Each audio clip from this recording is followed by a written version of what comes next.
11 pelts hit the counter, and the mercantile went dead silent, because the widow behind them was about to change his life forever, and no one in Redemption Creek would believe what she was actually worth. Beaver, dark and dense, cured with a care most men twice her years never learned. Otter, sleek as poured oil. And underneath, rolled separately in clean burlap, a mountain lion skin, tan and flawless as a bolt of new silk, worth more by itself than most cowhands earned riding 2 months of trail dust. Every man in that store forgot what he had walked in to buy.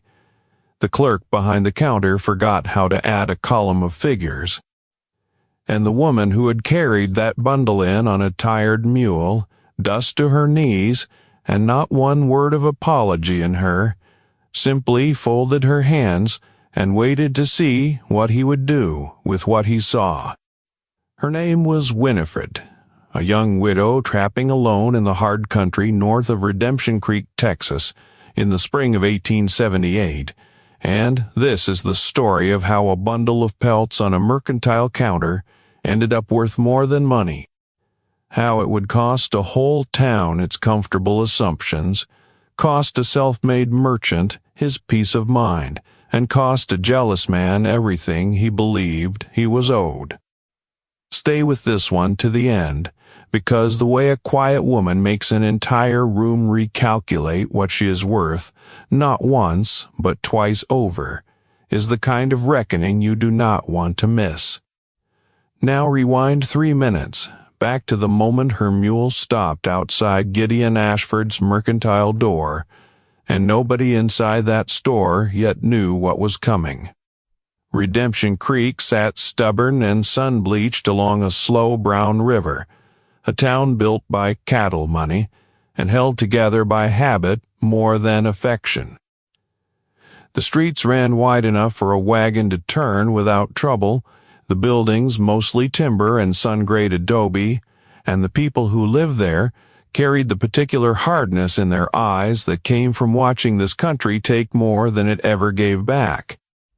It had a livery, saloon that smelled permanently of spilled whiskey and regret, a squat little church where the reverend preached guilt on schedule every Sunday, a boarding house run by a sharp-eyed widow named Hutton who missed nothing that crossed her porch, and it had Gideon Ashford's mercantile, which was, by any honest measure, the beating heart of the whole place. A rancher needing nails went to Gideon. A wife needing calico, or coffee, or a length of good rope went to Gideon. Anyone within 30 miles wanting to know what was happening in the next county over could generally find it out at Gideon's counter before the telegraph office had it confirmed. Gideon himself was 35 that spring, broad through the shoulders from 9 years of hauling his own lumber and stacking his own crates, dark hair going silver early at the temples, a jaw that looked carved rather than grown. He had built the store up from a single unfinished room on bare dirt, sleeping on its floor through 2 winters before it ever had a proper roof, because the land was his and the work was his and nothing worth having.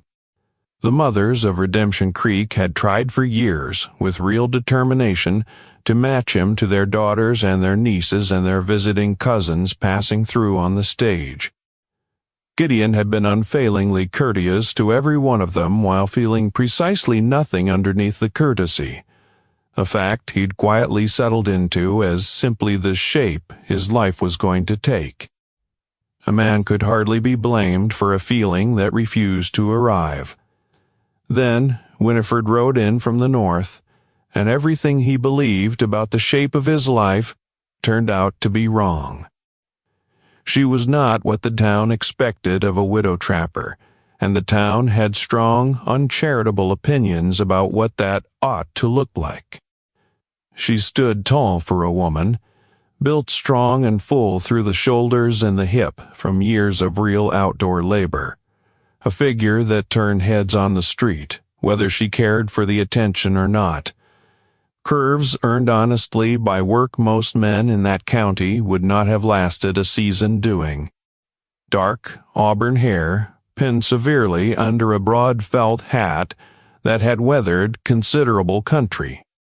A face striking, rather than merely pretty, high cheekbones, deep green eyes, a mouth set in the particular flat line of a woman who had learned to keep her words until she judged them worth the trouble of spending.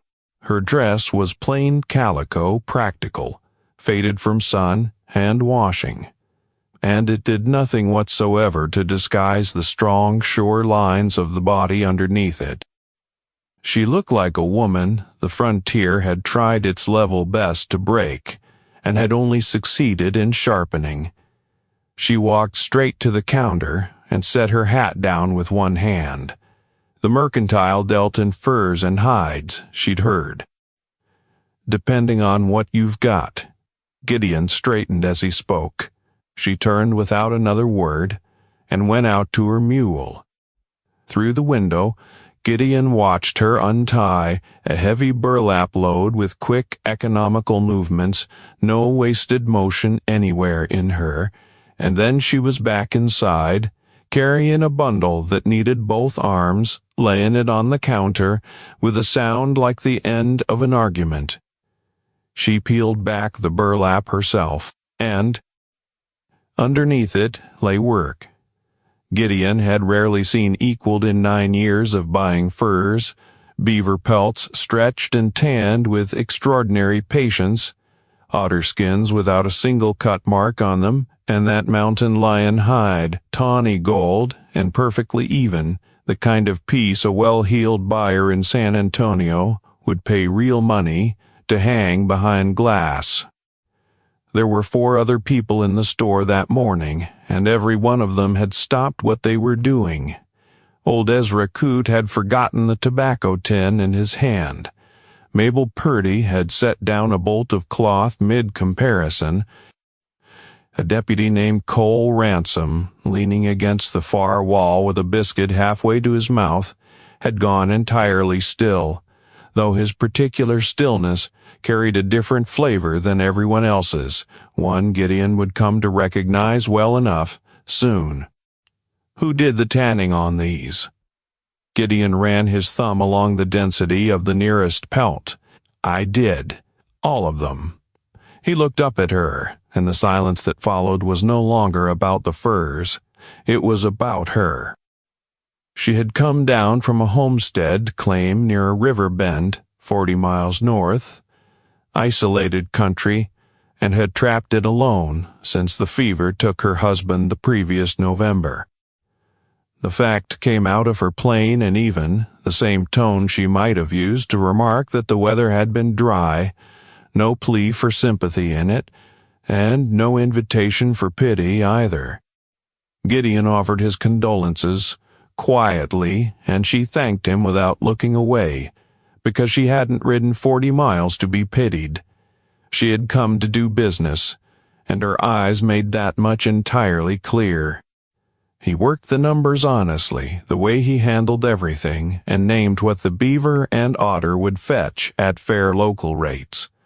Then what he believed the mountain lion skin alone could command through his contact in San Antonio.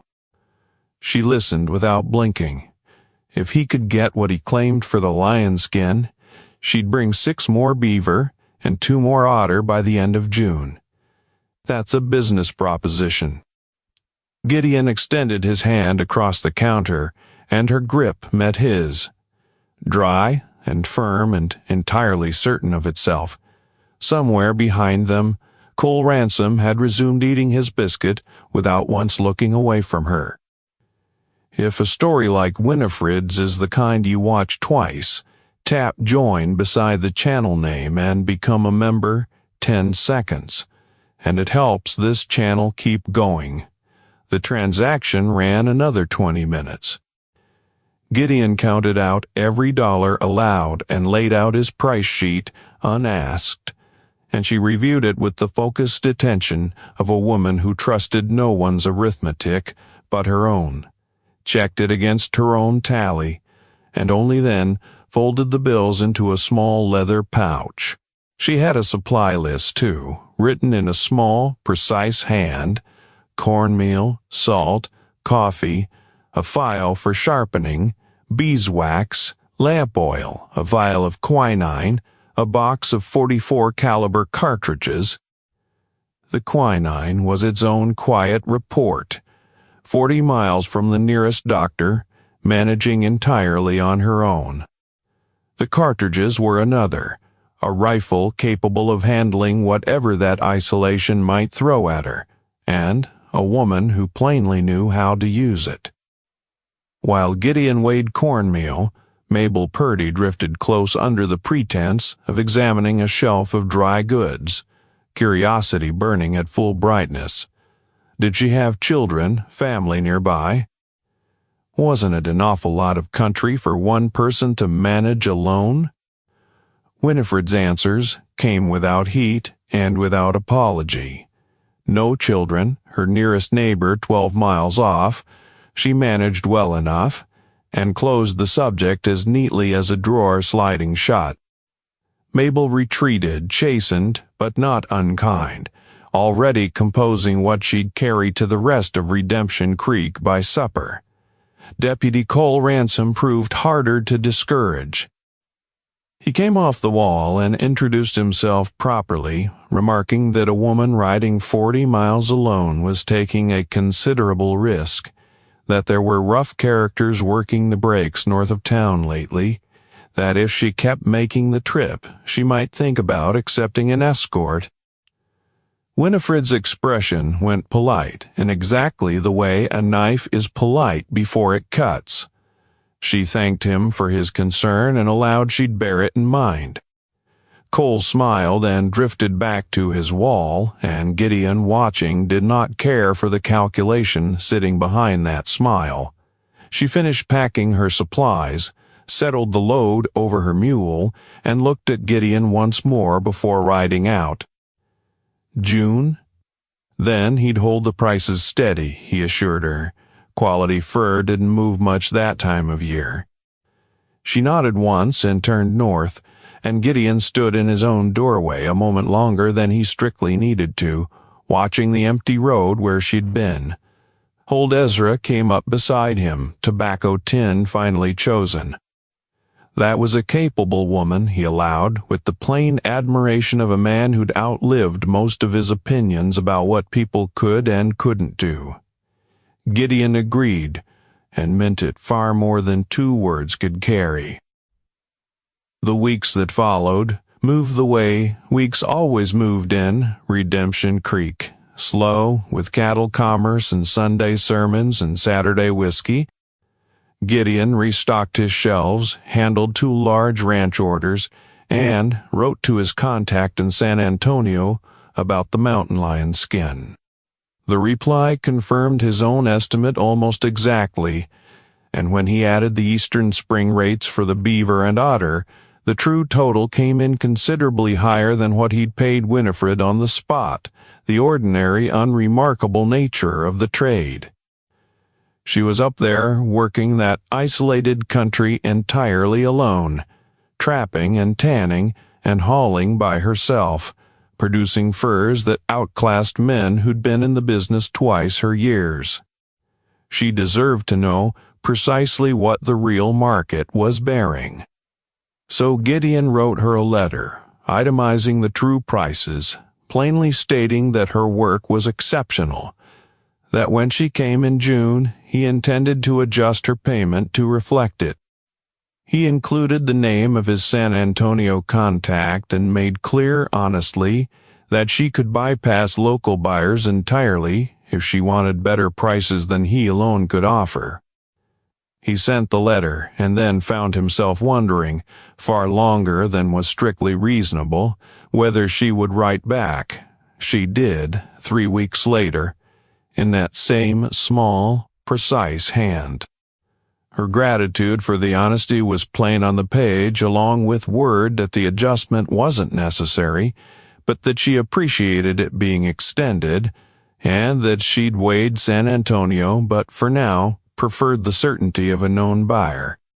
At the very bottom, almost as an afterthought, came a question about arrowroot powder. Did he stock it, and might he set some aside for her next visit? He did stock it. She came back a week earlier than planned, in the last days of May, with 9 beaver, 2 more otter, and 3 fox furs she hadn't mentioned in any letter. Gideon heard her mule on the street before she reached the door, which was proof enough that he'd begun, somewhere in the intervening weeks, listening for the particular sound of it. This visit they talked more. How did the San Antonio shipments work? What were the transport costs? How did the buyer grade quality? Her questions came sharp and well chosen. The questions of a woman quietly building a business inside her own head while standing at his counter. By the time the afternoon crowd thinned and cleared out entirely, Gideon had come around from behind the counter to sit in one of the 2 chairs by the window, and Winifred sat across from him with a rate sheet in her hands and the golden late light turning the whole room warm. That she was the most interesting person he'd shared a room with in a very long time. Did his San Antonio contact deal in tanned leather too, or only pelts, she wondered aloud. She'd been developing a technique for deer hide, better than standard smoke tanning, and if she could produce it consistently, she wanted to add it to what she sold him. Mrs. Fletcher, he caught himself, corrected to her true name. Mrs. Renwick, do you ever sleep? She smiled then briefly, unguarded, and it changed her whole face in a way that landed somewhere behind Gideon's sternum. The nights up there run long, then come to town more often. He heard a beat too late, how that could be taken several ways, and felt his own neck go warm. She stayed the night at the boarding house that visit, which meant supper at the little dining table Mrs. Odell ran out of her front parlor. Gideon found himself walking there that evening in his good shirt, changed into, for no particular reason, he was prepared to examine, and Winifred was already seated with a small book pulled from somewhere about her coat. They talked that evening about the river country she loved, the cottonwood bend where the water ran quiet in a way that was different from loneliness, about Gideon's boyhood in Missouri, and the $300 and one stubborn idea he'd ridden west with at 22. He was not a man who talked easily about himself, and he found, with real surprise, that he was doing exactly that, and that she was listening with her whole attention in a way that made him want to keep going. Her husband, he wondered carefully during a pause, how long had she been at the homestead before he passed? 3 years, came her answer. They'd come out from Virginia together. Elias had believed in that land more than most men believe in anything, though he wasn't built for the wet cold of that first winter, however much he refused to admit it, and the fever took him in November and never let go. She still grieved him, in a way, but the land was hers now, and the work was hers. And she knew how to do it, and she did it. This wasn't for his pity, she made clear, looking up at him. It was because she believed him a man who preferred the whole picture over a comfortable half of one. He held her gaze. He was exactly that, and grateful for it. Walking back to the store that night, Gideon stood on his own porch a long while, looking at the stars over the flat, dark plain, and felt something loosen in his chest that had been drawn tight for so long he'd nearly forgotten the feeling of its slack. June arrived hot and busy, cattle drives clogging the road with trail crews spending wages, and Deputy Cole Ransom found reasons to linger in the mercantile whenever Winifred was expected. That widow woman, pretty, knew her own mind. A woman alone up there wasn't wise, though. rough country and rougher men moving through lately. I think Mrs. Renwick is entirely capable of assessing her own situation." Gideon kept his voice flat and even. Cole allowed that maybe if someone took a genuine interest in her welfare, she'd welcome an escort on her supply runs. Gideon chose his next words with deliberate care. If Mrs. B. Renwick wanted company on her supply runs, she would make that known herself. Cole's smile thinned considerably, and he left without buying a thing. Winifred rode in that same week on a Tuesday morning, this time on her own horse, with the mule trailing on a lead, loaded with the summer's first full catch. Gideon was sweeping his porch when he saw her coming down the main street and stopped sweeping entirely. She raised a hand, a small, contained gesture, but it was for him, and it was enough to straighten his spine the way a man straightens when something that matters is finally arriving. 16 beaver, 6 otter, 3 fox, and 2 of the promised deer hides, the best haul yet by any measure, and Gideon carried the heavier end of every bundle without ceremony because he had already learned that she accepted help. She found genuinely useful and quietly refused anything that smelled of condescension. The deer hides were, as promised, unlike anything Gideon had handled, an oak bark process finished with deer brain oil, adapted from an old agricultural journal, and refined through an entire winter of ruined hides. What did she do with herself up there in the evenings, he wondered, genuinely curious now. She read. She experimented. Her father had been a teacher who believed the absence of a schoolhouse was no excuse for the absence of an education, and she'd grown up understanding the world was considerably larger than wherever she happened to be standing. Gideon mentioned the shelf of books he kept, traded in by customers over the years. She was welcome to it whenever she was in town. Something in her expression softened at the edges. There was a dance at the church hall that evening, the kind Redemption Creek held periodically through the warm months, one of the rare occasions that crossed every line of occupation and standing in the county. Gideon hadn't attended one in 2 years, telling himself he was always too busy, though the truth had more to do with simply having no reason to go. Mabel Purdy, catching sight of Winifred at the bookshelf that afternoon, lit up with the particular joy of a woman spotting an opportunity for social arrangement, and pressed an invitation Winifred could not quite politely decline. She glanced at Gideon with an expression that held a flicker of something, not exactly a plea for rescue, more an assessment of whether to allow herself to be swept along. The dances are decent. Gideon kept it mild. Mrs. Odell brings pie. What kind? Mostly peach, sometimes rhubarb. She weighed this with the gravity of a woman running the accounting and finding it acceptable, and allowed that she'd come.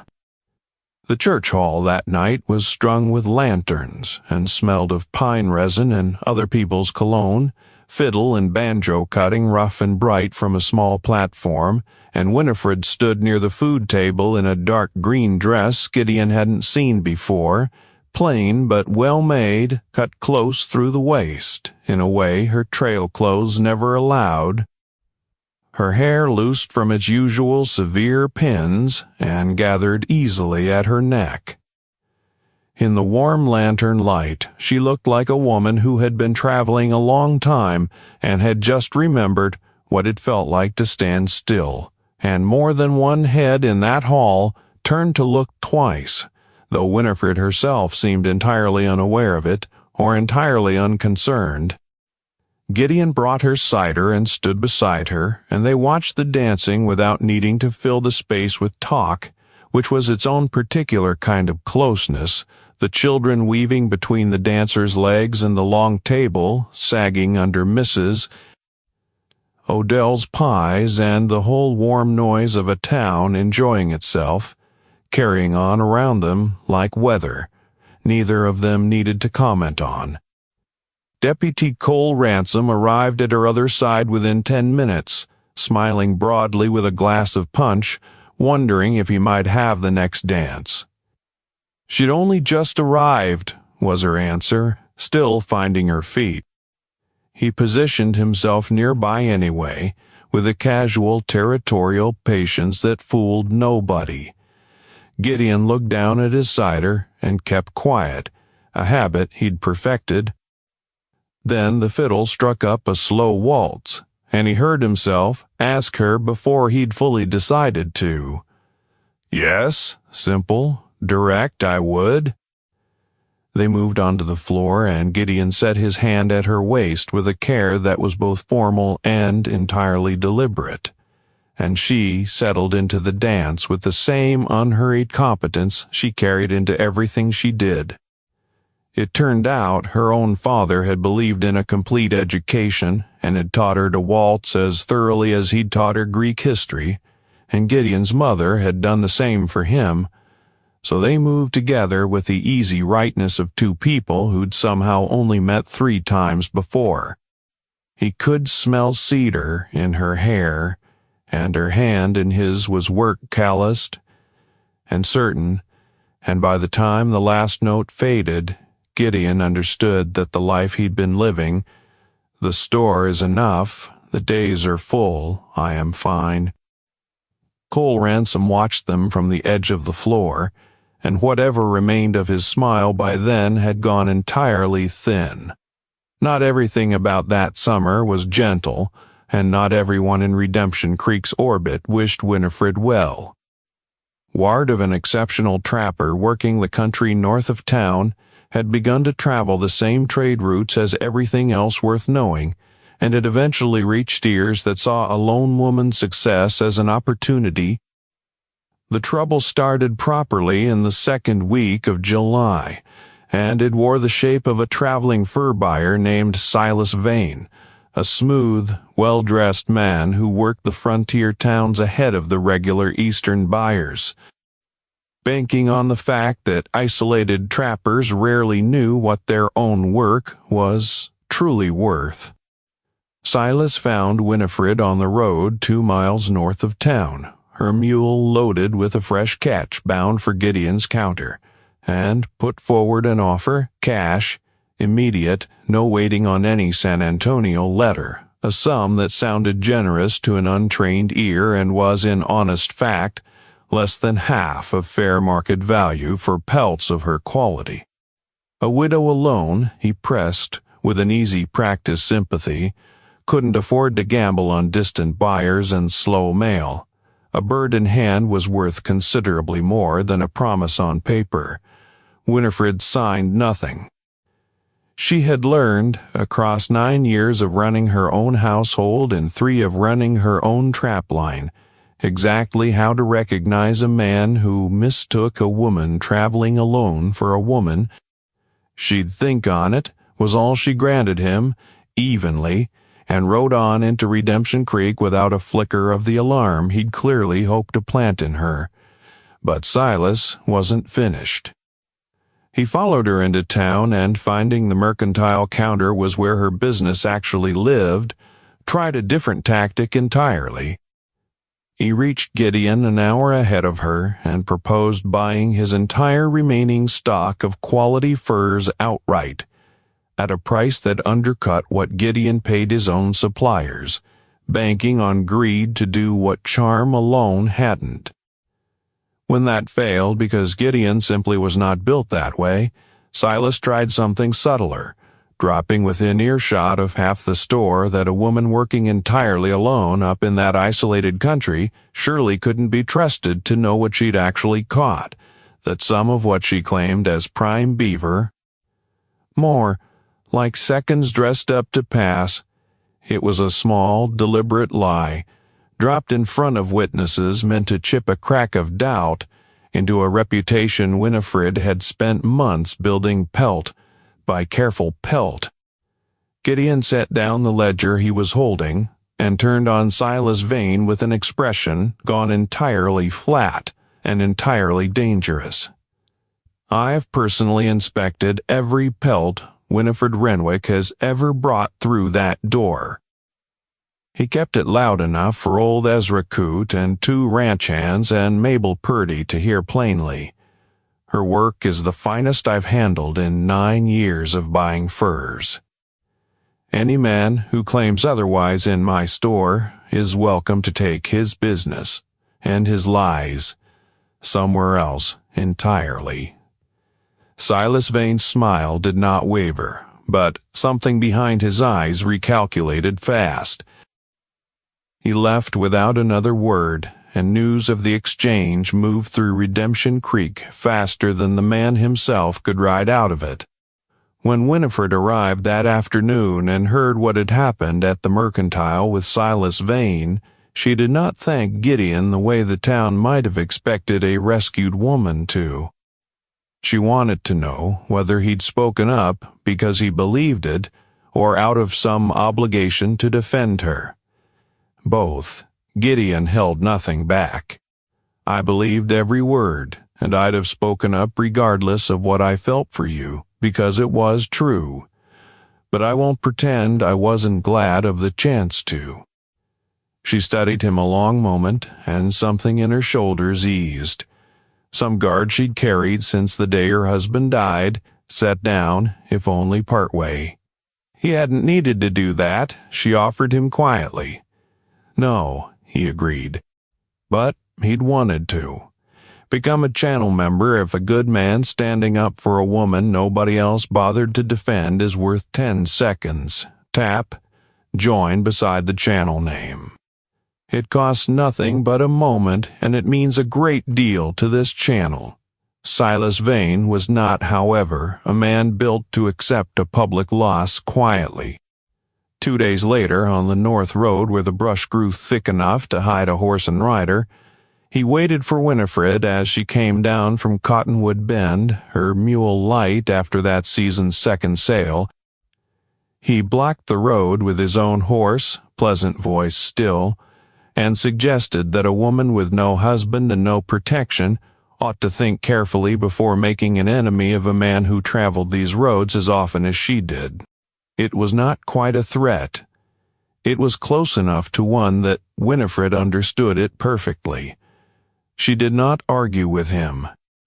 She reached into the bedroll lashed behind her saddle, drew the Winchester free with the unhurried economy of a woman who had done it 100 times over 4 winters alone, and levered around into the chamber with a sound that carried clean across the empty road.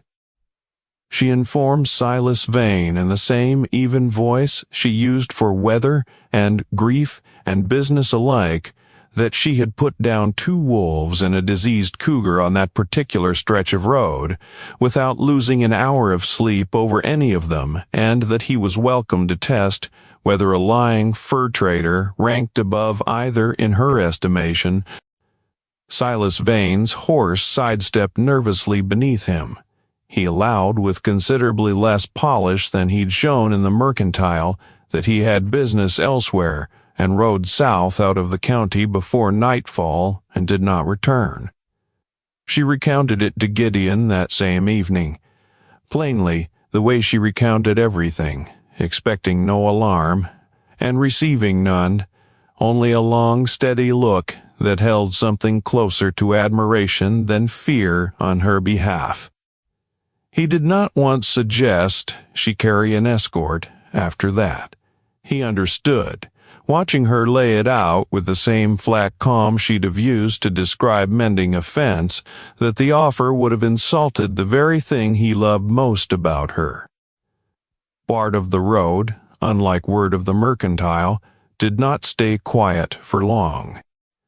A ranch hand who'd passed the tail end of the encounter carried it into the Dusty Rose that same night, embellished a little more with every retelling, until by Sunday the whole congregation had heard some version of the widow up at Cottonwood Bend running a crooked fur trader clean out of the county. Mabel Purdy, who a season earlier had been quietly cataloging Winifred as a curiosity to be managed, found herself instead defending her at the dry goods counter to anyone who dared suggest a woman had no business handling a rifle like that. Old Ezra Coote took to calling her, with evident pride, the most sensible person in the county, present company included, and meant it as the compliment it was. Redemption Creek, in the slow, unhurried way small towns come around to anything, had begun quietly revising its opinion of Winifred Renwick, and the revision, once it started, did not stop. Cole Ransom's campaign, meanwhile, had shifted from persistent to openly territorial. He took to appearing whenever Winifred was in the mercantile, standing too close, referencing his badge too often, inventing small errands that kept him lingering near the counter. Winifred handled him with the same composed finality she used on anything she wished to dismiss. But Gideon began to notice a slight tired tightening at the corners of her eyes whenever Cole entered the room, the particular strain of a capable woman managing something she found simply tedious. One mid-August afternoon, with Winifred at the bookshelf and Cole manufacturing yet another reason to remain at the counter, Gideon came around from behind it, mild and entirely final, and made clear that he needed to close a little early that day. Cole would have to settle his account another time. Cole looked at him. Gideon looked back. There was an entire conversation in that exchange that required no words at all. And Cole left. Winifred appeared at his shoulder a moment later with a small book of botanical surveys in her hands. Having heard the whole thing, he hadn't needed to do that either, came her quiet observation. No, he agreed again. She held his gaze, then reached up and rested her hand briefly on his forearm, a small, deliberate touch that carried more than any speech could have managed. September brought a change in the air. The cattle drives thinning, the brutal heat finally releasing its grip, and a letter arrived from San Antonio, confirming that Gideon's contact had received Winifred's first deer leather shipment, and was so pleased with the quality that he was raising his offered price and formally proposing a standing contract. Quarterly shipments, a fixed premium. Gideon rode the letter up to Cottonwood Bend himself rather than trust it to the mail, telling himself it was a business matter that warranted a personal visit and, knowing the whole ride north, that it wasn't really about the letter at all. He found her splitting firewood in the yard, and she set the axe aside and came to meet him with a directness entirely characteristic, and this time plainly glad besides. "You found it." Her directions were precise. "Like everything else about you," she laughed, an open, unguarded sound entirely new to him, and instantly one of his favorite things in the world. She showed him the property, the tanning shed built with real skill. The frames were hides stretched taut in neat even rows. The kitchen garden being put to bed for autumn. The bend in the river where the cottonwoods drew thick enough to make a green ceiling overhead in summer, and where, she told him, the beaver worked their dam every evening at dusk in a quiet that was nothing at all like loneliness. She walked him through the second curing shed's planned footing, explaining the prevailing wind and the distance she wanted from the house, and Gideon, looking at the careful stakes she'd already driven to mark the corners, understood. They worked through the San Antonio contract on her porch with a pot of coffee between them, while cottonwood leaves came down gold in the light wind off the river. He stayed for supper, venison stew she cooked with quiet efficiency on a wood stove that had clearly outlasted several better-tended kitchens, and they ate at a table she'd built herself from cottonwood planks, and talked until the evening came down blue and cold around the house, and the enormous Texas sky filled in overhead with more stars than Redemption Creek's lamplight ever let a person see. He slept in her barn on a clean bedroll she provided, without ceremony, and in the gray of the following morning she made coffee and biscuits, and they sat at her kitchen table, talking again without once running short of things to say, and rode back to Redemption Creek that morning with the certainty settling into him that something fundamental between them had already been decided, not in any single dramatic moment, but in the accumulated weight of two people who had been paying careful attention to each other for months. It was on the river road in October, walking together the way they had taken to doing on her town visits, cottonwoods gone fully gold overhead, that Gideon finally let it out plainly. "Winifred," he stopped in the road, "I am in love with you. I've been working up to this for months, and I believe you already know it, but I wanted you to hear it stated without any doubt attached to it." The river moved on over its stones, and Winifred looked at him a long moment, her green eyes very bright. "I know. I've known for some time." She fell quiet, in that considering way of hers. "I find that I love you too." "I didn't expect to, not this year, not so soon after Elias. But it isn't a matter of timing, it turns out. It's a matter of truth. You are the most genuinely good man I have ever known, and the most interesting, and you make me feel entirely seen. I find that I want to stay near that." Gideon took her face in his hands gently, and she reached up and covered his hands with her own, and he kissed her there on the river road, under the gold cottonwoods, unhurried and certain, the way a thing behaves when it has always been going to happen. Word of the courtship spread through Redemption Creek the way word of anything spread, through Mabel Purdy, who had seen Gideon take Winifred's hand on the main street and carried the news through the entire town with the thoroughness of someone releasing carrier pigeons.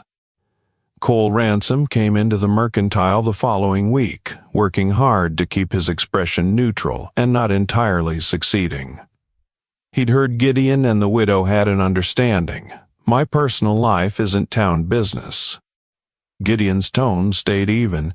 "No, I suppose not." Cole turned a tin over in his hands without buying it. "Only want to be sure she knows what she's getting into. A storekeeper isn't exactly. She's frontier stock, likes the open country. She does. And I happen to like her precisely as she is. Was there something you needed today?" Cole bought a box of matches he did not need, and left, and that particular interference concluded itself for good. Mabel Purdy's own reaction, once the shock wore off, turned out warmer than Gideon expected. He overheard her carrying to Mrs. Odell loud enough for the whole street that Winifred was a capable woman and Gideon a good man, and it was about time for both of them. Gideon chose to regard it as something close to a blessing. The anniversary of Elias's death came in November, and Gideon left space in his letters for whatever it might mean to her, without pressing the subject. Her reply, when it came, was quietly honest about grief.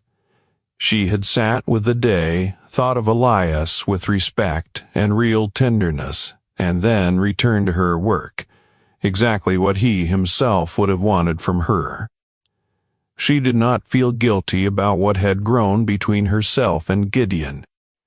"Love," she wrote, "was not a resource that emptied when you gave it in more than one direction across a lifetime, and Elias, who had known her well, would have understood what she needed and been glad she'd found it." Gideon read the letter in the back room of the Mercantile on a cold evening and sat with it a long while, feeling something settle in him all the way down. By then, Gideon had spent 2 months turning a question over in his mind with the same care he brought to any large decision, examining it from every angle, looking for the honest place where his own wants stayed separate from his assumptions about what she might want. She was a woman with a life she had built and claimed entirely for herself, and was fiercely capable of continuing to build it alone, and whatever he asked of her had to come from that truth, not sit over the top of it.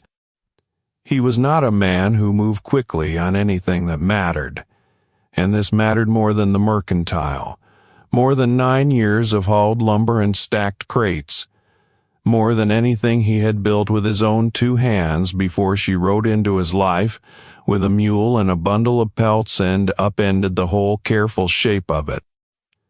In December, on her final visit before winter roads made travel difficult, Gideon asked Winifred Renwick to marry him. He'd thought carefully about how to do it, and decided honesty mattered more than ceremony. So he offered no flowers, and waited for no perfect moment.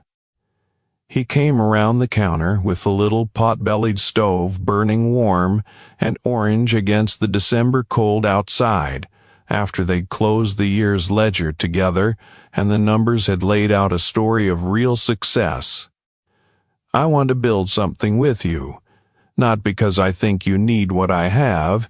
You've made unmistakably clear that you don't, and I admire it entirely.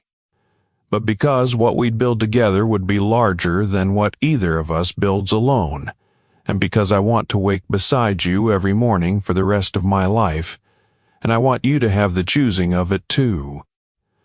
Winifred looked at him a long, still moment, her hands folded on the counter, her green eyes holding everything she felt without hiding a scrap of it. "I want the same thing, with the understanding that I keep my trapping operation. Cottonwood Bend is mine as much as anything we build together. I would not have it any other way. Then, yes." She stepped forward and put her hands against his chest and looked up at him, and Gideon Ashford kissed her forehead and her cheek and then her mouth, and held her with the careful certainty of a man who understood exactly what he was holding and was not afraid of the weight of it. They were married in January of 1879 at the little Redemption Creek Church, with what felt like the entire county packed into the pews, because when Gideon Ashford finally did something personal, the morning came in clear and hard-frosted, the kind of cold that made every breath visible, and Winifred wore a dress the color of good coffee that she'd sewn herself over 3 evenings, plain and unfussy and entirely her, with a spray of dried cottonwood leaves pinned at the collar in place of flowers. Because it was January and there were none to be had, and because the cottonwoods meant more to both of them than roses ever could have, Mrs. Burrs. Odell baked a wedding cake with real sugar frosting, an effort and an expense that stood, in her own words, as the town's official approval, which Winifred accepted with the same composed warmth she brought to everything. Old Ezra Coote cried quietly through the vows, and blamed it unconvincingly on dust in his eye, though there was no dust anywhere in that frozen little church, and everyone present knew it. Cole Ransom stood near the back, and whatever remained of his old ambitions had settled by then into something closer to plain decency. A man who had recognized, however slowly, that a choice already made was not his business to relitigate. When the Reverend pronounced them married, Gideon kissed his wife in front of the entire congregation with none of his usual 35 years of careful reserve, and the church erupted into the kind of noise a town makes when it has been waiting. Winifred kept the Cottonwood Bend homestead, leasing the land to a neighboring family while holding on to her own trapping rights, a sensible arrangement that kept both the income and her independence entirely intact. She moved into the rooms above the mercantile that Gideon had spent the winter converting from storage into a proper home, consulting her by letter on every detail because it was going to be her home as much as his own. When she saw it finished for the first time, morning light doing its slow work across the new wood floors, she stood quiet a moment, and then his name came out of her. Gideon, carrying every letter and every conversation and the whole river road inside it, the most complete thing he thought he had ever heard anyone put into a single word. They worked well together, which surprised neither of them, though it confirmed itself thoroughly all the same. Winifred had a business mind organized enough to spot within her first month above the store 3 lines of inventory Gideon had been quietly overstocking, and 2 he'd been consistently running short, and she laid the numbers out across the kitchen table with her usual precise honesty. He looked them over and conceded plainly that she was right, adjusting his next order accordingly, and Winifred regarded him with an expression of pure, satisfied vindication. She kept riding north every month to check her trapline, and Gideon learned to read her comings and goings the way he read weather, respect for what he could not control, close attention to the signs of safe passage, and he never once asked her to stop because it was her work, and she was extraordinary at it. And because he had watched her handle that Winchester with a precision Cole Ransom himself had grudgingly conceded was impressive, Mabel Purdy, who had once cornered Winifred over a bolt of cloth to pry at her circumstances, became in those years something closer to family than gossip. The first at the door with a knitted blanket when the daughter arrived, the loudest voice in the church pews defending the Ashford household against any lingering murmur that a trapper's daughter had somehow married above her station.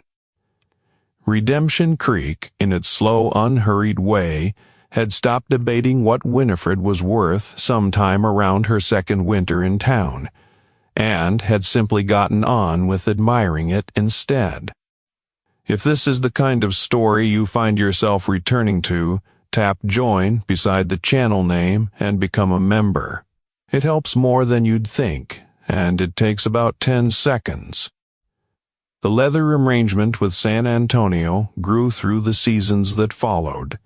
The contract extended twice inside 2 years on terms even better than promised, and by every reasonable measure, the mercantile and the trapline together made the Ashfords not merely comfortable.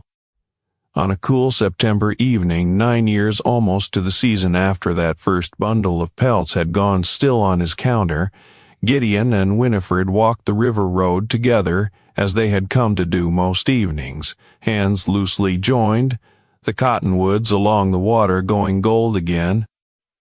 The same slow current, the same wide Texas sky stretched thin and blue over both of them. "I love this road."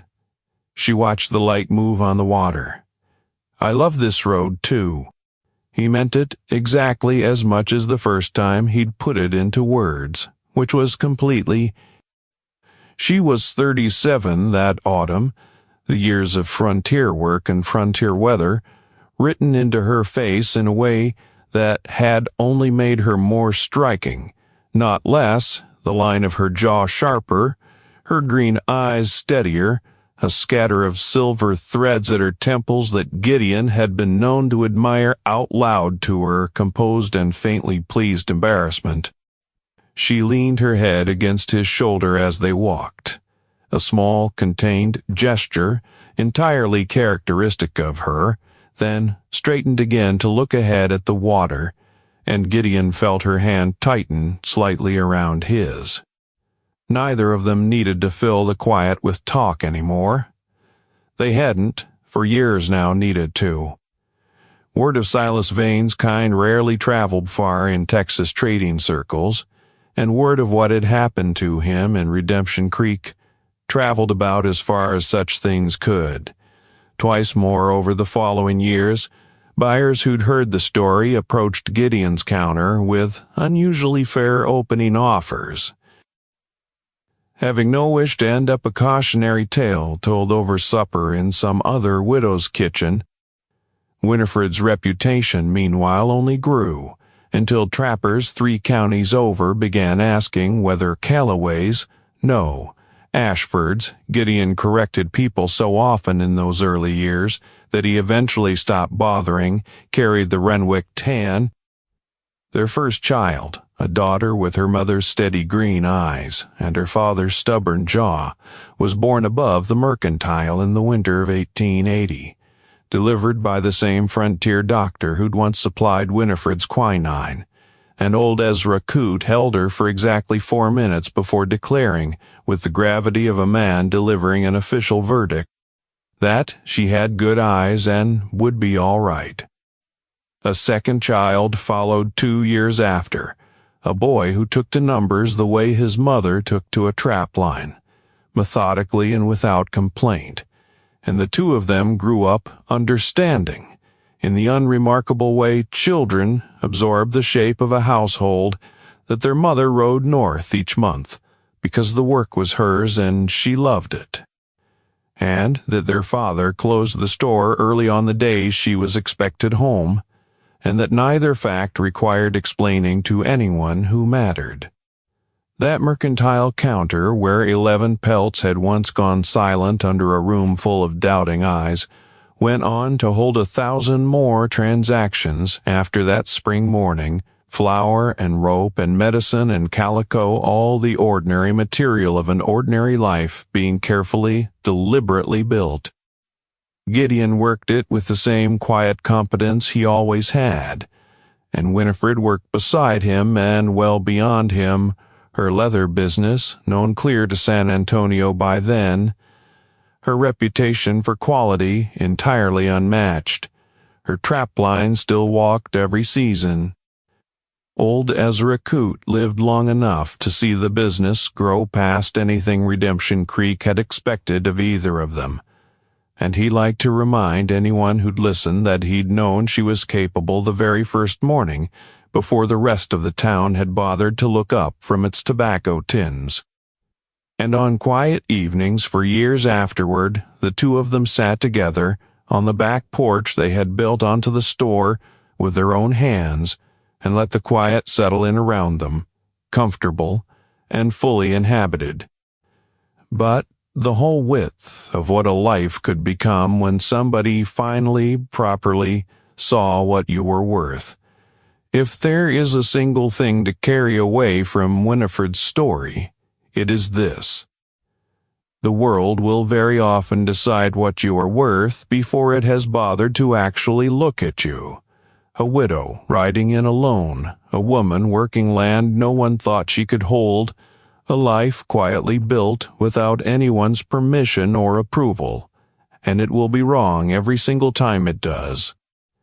Value does not wait for permission to be recognized, and it does not need a town's blessing to be real.